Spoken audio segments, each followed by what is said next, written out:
Warga Desa Cikamunding, Kecamatan Cilograng, Kabupaten Lebak menemukan ikan mas berukuran raksasa.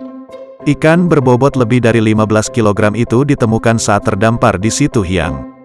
Situ Hiang merupakan situ bersejarah yang saat ini tengah didorong pemerintah Desa Cikamunding untuk menjadi salah satu destinasi wisata di Kabupaten Lebak.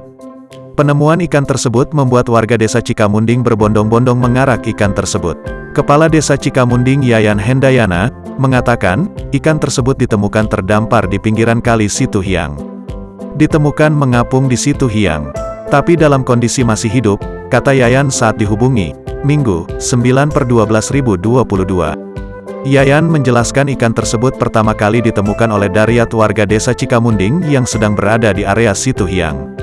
Diambil lalu dibopong warga ke kantor desa, ikan mas yang berhasil ditangkap disantap warga ramai-ramai di kantor desa ikan, jelas Yayan.